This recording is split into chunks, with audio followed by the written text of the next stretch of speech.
नमस्कार, आप देख रहे हैं क्राइम 24 आवर्स और मैं हूं आपके साथ ज्योति कनौजिया। आइए नजर डालते हैं दिन भर की बड़ी खबरों की ओर। पीएम मोदी ने वीडियो कॉन्फ्रेंसिंग के जरिए गंगा विलास का हरी झंडी दिखाई। पीएम ने अपने संबोधन में कहा, मैं सभी विदेश पर्यटकों का स्वागत करता हूं। सभी पर्यटक आज यहां से आधुनिक क्रूज से पहली बार सफर करने जा रहे हैं। पीएम ने कहा, भारत के पास सब कुछ है, भारत सबका दिल से स्वागत करता है। ये क्रूज यात्रा अनेक अनुभव लेकर आने वाला है। रक्षा मंत्री राजनाथ सिंह ने कहा कि भारत आज दुनिया की टॉप 5 अर्थव्यवस्था वाले देशों में खड़ा है।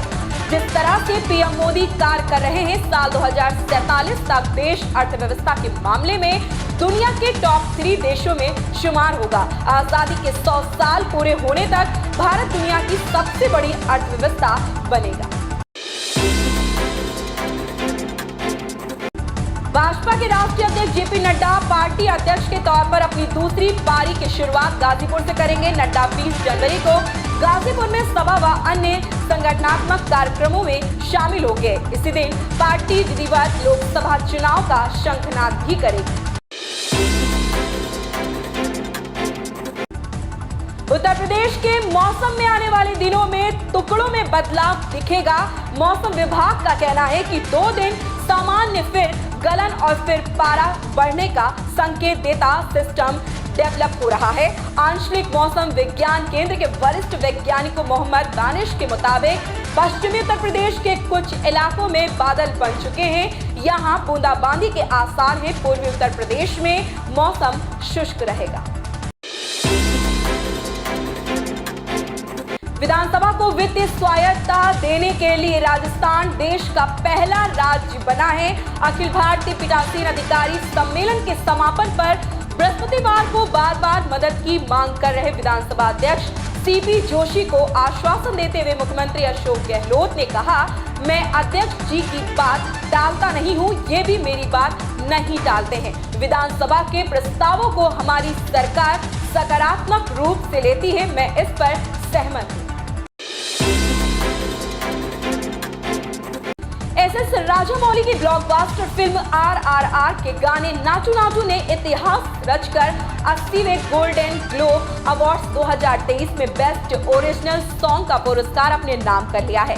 अंतर्राष्ट्रीय स्तर पर मिली इस उपलब्धि के बाद से ही आरआर की टीम का उत्साह देखते ही बनता है। फिल्म के गाने को ही नहीं, डांस स्टेप को भी दर्शकों ने काफी पसंद किया है। महाराष्ट्र के ठाणे में एक 36 वर्षीय महिला के साथ 22,67,000 की ठगी का मामला सामने आया है। पुलिस ने बताया, महिला से यह ठगी एक फेसबुक फ्रेंड ने की है। घटना के संबंध में मामला दर्ज किया गया है। राजस्थान भाजपा के अध्यक्ष सतीश पूनिया को कार्यकाल में विस्तार मिल सकता है। उन्हें सितंबर 2019 में राजस्थान का अध्यक्ष बनाया गया था। इस प्रकार 2022 के अंत में ही उनका कार्यकाल पूरा हो चुका है। इसके बाद से ही राजस्थान अध्यक्ष पद को लेकर तमाम अटकलें लगाई जा रही हैं। सुप्रीम कोर्ट ने व्यापम घोटाले के विजिल ब्लोअर डॉक्टर आनंद रॉय को जमानत दे दी है। उन पर अनुसूचित जाति और अनुसूचित जनजाति अधिनियम, अत्याचार निवारण अधिनियम 1989 के तहत आरोप। राम मंदिर आंदोलन से जुड़े और श्री राम जन्मभूमि तीर्थ क्षेत्र ट्रस्ट के महासचिव चंपत राय ने शुक्रवार को अयोध्या में मंदिर निर्माण से जुड़ी जानकारी मीडिया को दी है। उन्होंने कहा कि राम मंदिर निर्माण की प्रगति संतोषजनक है। निर्माण कार्य तय समय में पूरा हो जाएगा। रायपुर के कई ठिकानों में शुक्रवार तड़के फिर ईडी की रेड पड़ी है। जानकारी के मुताबिक आईएएस अनबलगन पी के घर में और अशोका टावर, ऐश्वर्या किंगडम समेत शंकर नगर के कुछ बंगलों में छापेमारी कार्रवाई चल रही। आईएएस अनबलगन पी के रायपुर और भिलाई स्थित घरों में भी अधिकारी जांच कर रहे। पी अनबलगन अभी पर्यटन एवं संस्कृति सचिव हैं। इससे पहले खनिज सचिव रहे। इनकी पत्नी अलरमई मंगई डी भी आईएएस है। बताया जा रहा है कि पूर्व विधायक और वर्तमान में एक बोर्ड के अध्यक्ष के घर पर भी कार्रवाई जारी है। बक्सर जिले के बनारपुर गांव के खेल मैदान में पहुंचे बक्सर के सांसद सह केंद्रीय राज्य मंत्री अश्विनी चौबे ने बिहार के मुख्यमंत्री को धृतराष्ट्र कहा है। कहा कि हमारे मुख्यमंत्री समाधान यात्रा निकाले हुए हैं। पहले समाधान बक्सर के किसानों की होनी चाहिए। किसानों का केस वापस होना चाहिए। न्याय संगत जमीन का उचित मुआवजा मिलना चाहिए। फिर कहा कि किसानों के इस मांगों को हम बराबर उठाते रहे। वहीं उन्होंने बिना नाम लिए बिहार के मुख्यमंत्री पर तंज कसते हुए कहा कि बक्सर जल रहा है। वो कहते हैं हमें मालूम नहीं। आखिर आपका मिशनरी कहाँ है? आपका न्याय तंत्र कहाँ है? आपके मजिस्ट्रेट, आप जो डीआईजी हैं, आप जो सोशल प्रसारण की व्यवस्था है, कहाँ चला गया है? मुड़ी हिलाते हुए और कहते हैं मुझको मालूम ही नहीं, बक्सर में आग लग गई। भारतीय प्रबंधन संस्थानों में से एक IIM बोधगया ने 2 MBA program MBA hospital and health care management और MBA digital business management course launch किए हैं। यह 2 वर्ष का है और पूरी तरह से आवासीय। दोनों कार्यक्रमों का पहला बैच अगले शैक्षणिक वर्ष 2023-24 के जून के अंतिम सप्ताह से शुरू होने वाला है। IIM बोधगया की निदेशक डॉक्टर विनीता साय ने कहा कि नए MBA प्रोग्राम संस्थान के मिशन और विजन के साथ तैयार किया गया है। मुजफ्फरपुर के अय्यापुर थाना क्षेत्र स्थित बैरिया गोलंबर के बाधित जमीन पर निर्माण कार्य को लेकर गुरुवार को जमकर गोलीबारी हुई। इस घटना में मिठनपुरा का मोहम्मद आमिर गोली लगने से घायल हो गया। उसका इलाज बैरिया के एक प्राइवेट हॉस्पिटल में चल रहा है। उसके पैर में गोली लगी थी। पुलिस ने उसका बयान दर्ज करने की कोशिश की, लेकिन वह बोलने की स्थिति में नहीं था। वहीं अब तक किसी पक्ष ने थाने में शिकायत नहीं दर्ज कराई है।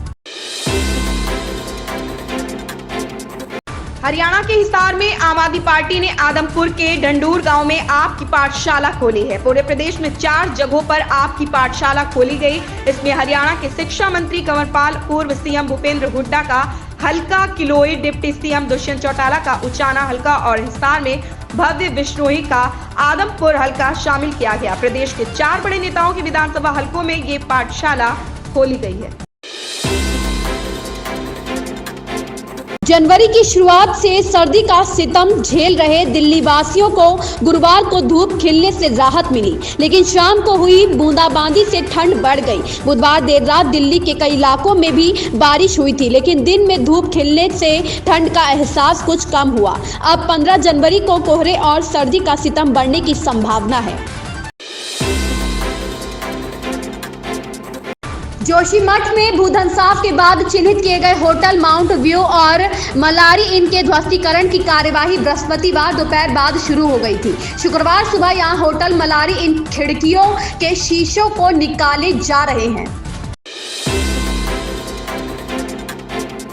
सपा अध्यक्ष अखिलेश यादव लोकसभा चुनाव 2024 के लिए तेलंगाना के मुख्यमंत्री के चंद्रशेखर राव के साथ जाने को तैयार है। वे हैदराबाद में 18 जनवरी को केसीआर के नेतृत्व में होने वाली रैली में हिस्सा लेंगे। वहीं कांग्रेस नेता राहुल गांधी की भारत जोड़ो यात्रा में शामिल होने पर असमंजस जताते हुए कहा कि पार्टी नेताओं से विचार विमर्श के बाद फैसला लेंगे। सार्वजनिक क्षेत्र के सभी बैंक 28 जनवरी से लगातार 4 दिन बंद रहेंगे। 30 और 31 जनवरी को बैंकों की हड़ताल रहेगी। 28 जनवरी को महीने का चौथा शनिवार और 29 को रविवार है। कांग्रेस में अभी राजनीतिक रार खत्म नहीं हुई कि मंत्री प्रताप सिंह खाचरियावास ने भी अपनी मुख्यमंत्री के पद की दावेदारी ठोक दी है। उन्होंने राजस्थान की राजनीति में एक बार फिर से गर्माहट पैदा कर दी।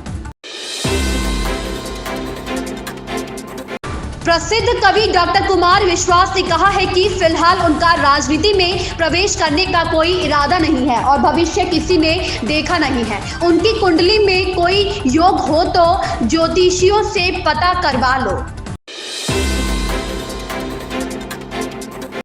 पूर्व केंद्रीय मंत्री शरद यादव का गुरुवार रात निधन हो गया। उनकी बेटी ने फेसबुक पोस्ट के जरिए इसकी पुष्टि की। वे 75 साल के थे। शरद यादव कई सरकारों में केंद्रीय मंत्री भी रह चुके थे। उनके देहांत पर पीएम मोदी ने दुख जताया।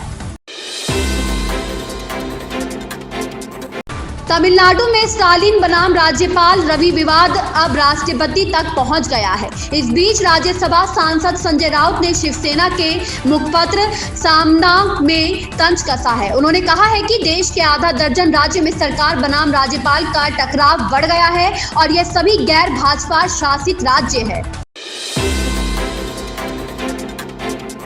मलाइका ने अपनी इंस्टाग्राम स्टोरी पर पोस्टर शेयर करते हुए लिखा है, क्या धमाकेदार फिल्म है, जबरदस्त परफॉर्मेंस। इसके साथ मलाइका ने फैंस से अपील की है कि वे नजदीकी सिनेमा घरों में जाकर इस फिल्म का आनंद लें। उन्होंने अपने पोस्ट में let's go to movie stickers के साथ फैंस से कुत्ते देखकर आने की गुजारिश की है।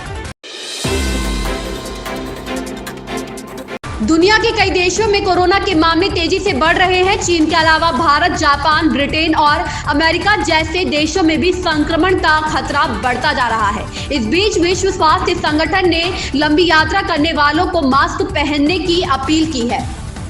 इन खबरों में इतना ही, बने रहिए हमारे साथ। इन खबरों में बस इतना ही, बने रहे क्राइम 24 आवर्स के साथ।